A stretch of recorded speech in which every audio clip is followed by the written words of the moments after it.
तो क्या मीनिंग है? हमने ऐसे ही बैठा है, खा रहा है, पी रहा है, सो रहा है, सब कर रहा है, और मुझे पता ही नहीं मेरे पास इंद्रिय है। मुझे पता ही नहीं उसका एक सेंटर पॉइंट है जिसको मन कहते हैं। मुझे पता ही नहीं मैं एनर्जी से बना हुआ हूं।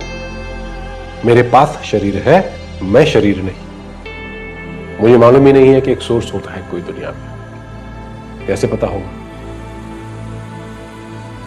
साधारण ज्ञान है। अगर आप अपने घर में चाय पी रहे हैं, चाय किसी ने तो बनाई होगी।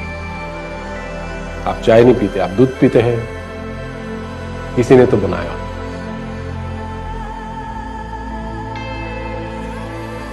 ऐसे ही आप पानी पीते हैं, चाहे तो घर के किसी सदस्य ने बना दिया, मैंगो शेक भी आपको किसी ने बना दिया पीने के लिए, लेकिन पानी नहीं बनाया किसी ने।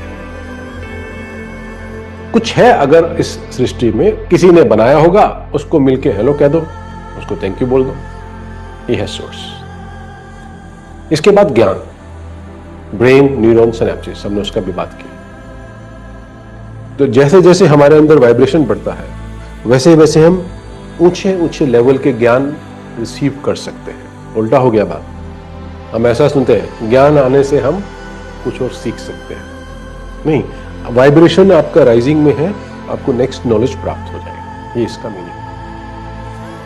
वाइब्रेशन क्योंकि राइजिंग में है, अगला नॉलेज मिल सकता है, फिर उस नॉलेज को हम यूज भी कर सकते हैं। यूज कर सकते हैं, इसके लिए और एनर्जी लगेगी।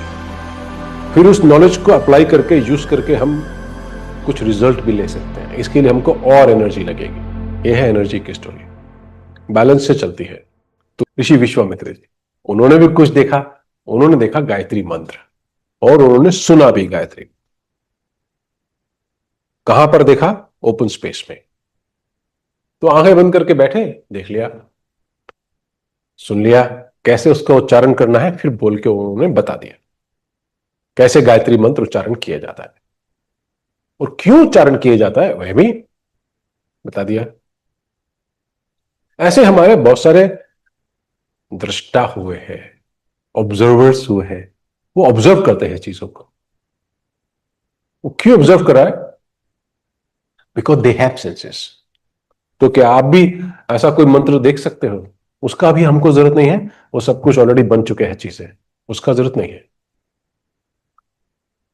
हम कुछ और कर सकते हैं। ये हमारे हेल्प के लिए बनाया गया है एस्ट्रोलॉजी। ऐसा ही हमारे हेल्प के लिए और बहुत सारा आध्यात्मिक विज्ञान है। हमारे जीवन में जो लिमिटेशंस है, जो हमारे जीवन की मुश्किलें हैं, उनको बदलने के लिए हम कुछ कर सकते हैं।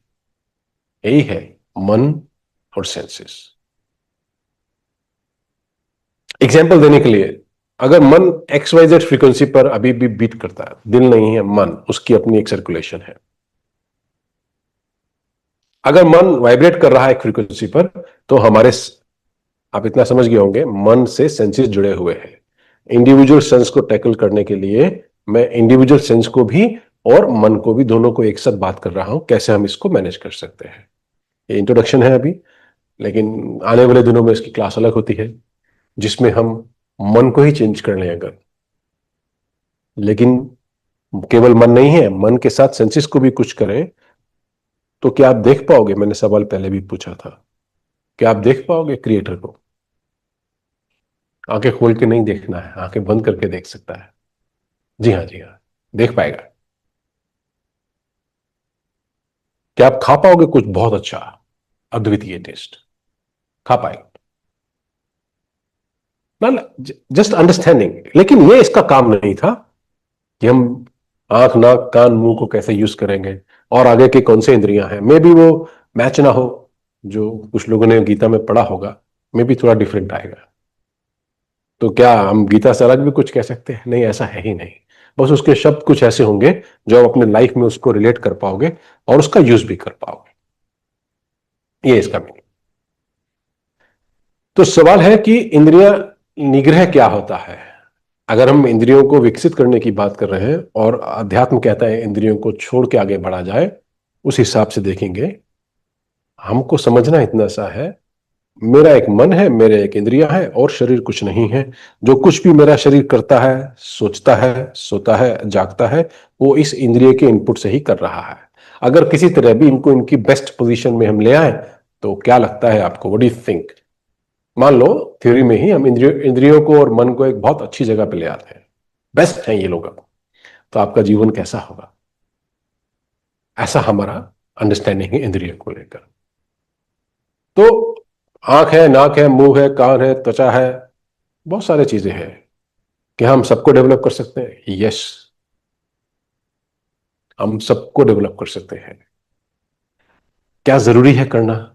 जी हाँ, जैसे देखना कम होने के बाद हम जीवन जीना टफ हो जाएंगे, हम जीवन को टफ महसूस करेंगे, पढ़ नहीं सकते। फाइन, फाइन ट्यून में क्या लिखा है, फाइन वर्ड्स में। ऐसे ही जो हमारा परसेप्शन है इस दुनिया का, वो एक कॉम्बिनेशन ऑफ इंद्रियों पर आता है। इसके आगे एक चीज और है, एनर्जाइजिंग सेंसेस। पहले वो विकास होता है, उसका विकास होने के लिए उसको एनर्जी देना पड़ता है। फिर सेंसेस जब एनर्जी में रहती हैं तो हम इसी को डेप्थ कहते हैं। इसी को समझ लीजिए आप अध्यात्म की भाषा में, इसको ही कहते हैं, आप दर्शन शास्त्र पढ़ चुका है, आप दर्शन कर लेंगे। तो हमारा एक मिड ब्रेन होता है, ये बहुत बार कई क्लासेस में टर्म आएगा, अभी ब्रीफली हम समझ रहे हैं। जब हम अपना ये मिड ब्रेन कहा है, ये हमारा जो सर है अगर बॉल है, इसका सेंटर में मिड ब्रेन है, आगे वाला दिमाग दूसरा है, पीछे वाला दूसरा। जितने भी लोग जीवन में अच्छा व्यवहार कर रहे हैं वो आगे वाला दिमाग में जीवन जीते हैं। इसका एक नाम भी है, नाम ना भी पता हो, आगे वाला दिमाग मतलब उसको जीवन के सब ढंग आते हैं।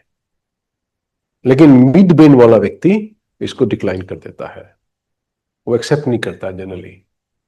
अगर इनके बीच में कनेक्शन स्ट्रांग हो जाए, मिड ब्रेन और आगे वाला दिमाग, इसका नाम सेरिब्रम है, इसका सेरेबेलम है पीछे वाला, अगर इनका कनेक्शन आपस में स्ट्रांग हो जाए तो मिड ब्रेन से सेरिब्रम तक बहने वाला फ्लो उस व्यक्ति को दोनों एबिलिटीज देगा, मिड ब्रेन वाले भी और ये जीवन कैसे जीना है।